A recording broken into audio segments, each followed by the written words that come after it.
ယောမအင်ပါယာကြီးဘာကြောင့်ပြိုကွဲသွားရတယ်လဲယောမဟာ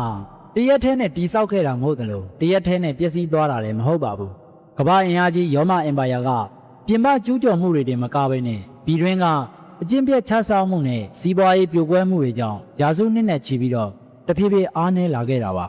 ဂျားပြတ်အနေနဲ့အကြောင်းအရာကိုဆက်လက်မသွားခင်မှာကျွန်တော်ကိုကူညီတဲ့အနေနဲ့မြန်မာပြည်ကနေပြီးတော့ကြည့်ရှုခဲ့မယ်ဆိုရင်ဝီဘီယန်လေးခံကြည့်ပေးဖို့မေတ္တာရက်ခံပါရစေယောမအင်ပါယာကအတ္တလန္တိတ်သမုဒ္ဒရာကနေယူဖရေးတီးမြစ်အထိအလွန်ကျယ်ပြန့်ခဲ့ပါတယ်ဒီလောက်ကြီးမားတဲ့နယ်မြေကိုထိန်းချုပ်ဖို့စစ်သားအင်အားအမြောက်များလိုအပ်လာသလိုသတင်းပို့စနစ်နဲ့အုပ်ချုပ်ရေးပိုင်းမှာလည်းအခက်အခဲတွေစတင်လာခဲ့ပါတယ်နယ်စပ်တွေကိုကာကွယ်ဖို့စစ်စရိတ်တွေအစမတန်တိုးလာတာကြောင့်အစိုးရကအခွန်တွေကိုတိုးကောက်ခဲ့ရပါတယ်ဒါအပြင်ငွေရင်းငါးတွေထဲမှာပါဝင်တဲ့ငွေပမာဏကိုလျှော့ချလိုက်တာကြောင့်ငွေကြေးတန်ဖိုးကျဆင်းပြီးတော့စီးပွားရေးကမောက်ကမဖြစ်ကုန်ပါတယ်ယောမရဲ့စီးပွားရေးကစစ်သုံးပန်းကျုံတွေပေါ်မှာအခြေခံထားတာပါနယ်မြေအသစ်တွေထပ်မသိမ်းနိုင်တော့တဲ့အခါကျုံအသစ်တွေမရတော့ဘဲနဲ့လောကဈေးကြီးလာတာကြောင့်စိုက်ပျိုးရေးနဲ့ထုတ်လုပ်ရေးလုပ်ငန်းတွေထိခိုက်ခဲ့ပါတယ်အုပ်ချုပ်ရလွယ်အောင်တေဂရိဗီယိုကလက်ရှန်ကအင်ပါယာကိုရှေ့နဲ့နောက်ဆိုပြီးတော့နှစ်ချမ်းခွဲလိုက်ပါတယ်ဒါဟာရေတိုမှာအလုပ်ဖြစ်ခဲ့ပေမဲ့ရေရှည်မှာတော့အရှေ့နဲ့အနောက်ယောမအင်ပါယာနှစ်ခုကြားမှာပူးပေါင်းဆောင်ရွက်မှုအားနည်းသွားစေခဲ့ပါတယ်သမရစနစ်ကနေအာဏာရှင်စနစ်ကိုကူးပြောင်းသွားတဲ့အခါ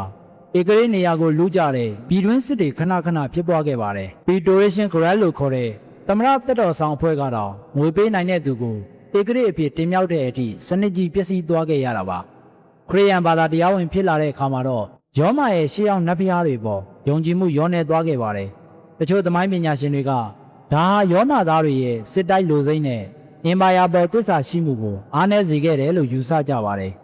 စစ်သားရှားပါလာတာကြောင့်ယောမဟာဂျာမန်နယ်ပါလူရိုင်းတွေကိုစစ်တပ်ထဲမှာငှားရမ်းအသုံးပြုခဲ့ရပါတယ်။ဒီစစ်သားတွေကယောမပေါ်တစ္ဆာရှိမှုထက်သူတို့ရဲ့ခေါင်းဆောင်တွေပေါ်မှာပဲတစ္ဆာရှိခဲ့တာကြောင့်အရေးကြုံတဲ့အခါအန္တရာယ်ဖြစ်လာခဲ့ရပါတယ်။အာရှလယ်ပိုင်းကရက်ဆက်တဲ့အာတီလာဦးဆောင်တဲ့ဟန်လူမျိုးတွေကဥရောပတဲကိုကျူးကျော်လာတဲ့အခါမှာတော့ဂျာမန်မျိုးနွယ်စုတွေဟာယောမနယ်မြေတွေကိုအစုလိုက်ပြုံလိုက်ထွက်ပြေးဝင်ရောက်လာကြပါတယ်။ဒါကယောမရဲ့နယ်စပ်ကာကွယ်ရေးကိုပြိုကွဲစေခဲ့ပါတယ်။နှစ်ပေါင်း800အတွင်းမှာပထမဆုံးအကြိမ်ဖြစ် BC ကလူမျိုးတွေကယောမမျိုးကြီးကိုဝင်ရောက်စီးနင်းလူရက်ခဲ့ပါတယ်။ဒါကယောမအင်ပါယာကြီးရဲ့မာနကိုအကြီးအကျယ်ရိုက်ချိုးလိုက်တဲ့ဖြစ်ရပ်ပါ။နောက်ထပ်မျိုးနွယ်စုတစ်ခုဖြစ်တဲ့ဗန်နယ်လူမျိုးတွေဟာမြောက်အာဖရိကကနေတဆင့်ယောမကိုထပ်မံတိုက်ခိုက်ခဲ့ပါတယ်။သူတို့ကယောမရဲ့တန်ဖိုးကြီးပစ္စည်းတွေကိုဖျက်ဆီးလူရက်ခဲ့တာကြောင့်ယနေ့တိုင်ဗန်ဒန်လင်စင်ဆိုတဲ့စကားလုံးကြံရစ်ခဲ့တာပါ1486ခုနှစ်မှာဂျာမန်စစ်ဗိုလ်ချုပ်အိုဒိုအေဇာကအနောက်ယောမရဲ့နောက်ဆုံးဧကရေလူငယ်လေးဖြစ်တဲ့ရိုမူလက်အော့ဂတ်စတူလက်ကိုယာတို့ကနေဖယ်ရှားလိုက်ပါတယ်ဒါကအနောက်ယောမအင်ပါယာရဲ့တရားဝင်နှီးကုန်းပါပဲအနောက်ယောမပြိုကွဲသွားပြီမဲ့အရှေ့ဘက်ကကွန်စတင်တီနိုဘယ်ကိုဗဟိုပြုတဲ့အရှေ့ယောမအင်ပါယာကတော့နောက်ထပ်နှစ်ပေါင်း1000နီးပါးဆက်လက်ရှင်သန်ခဲ့ပါတယ်သူတို့ကတော့သူတို့ကိုသူတို့ယောမသားတွေလိုပဲဆက်လက်ခေါ်ခဲ့ကြပါတယ်ယောမအင်ပါယာပြိုလဲသွားပြီးတဲ့နောက်မှာတော့ဥရောပမှာဘိုးအစိုးရမရှိတော့ဘဲနဲ့နေစားပရိသေစနစ်တွေပေါ်လာပြီးတော့ပညာရေးနဲ့ယဉ်ကျေးမှုတွေဆယ်စုနှစ်ပေါင်းများစွာမှောင်မိုက်သွားခဲ့တဲ့အမောင်ခေတ်စတင်ခဲ့ပါတယ်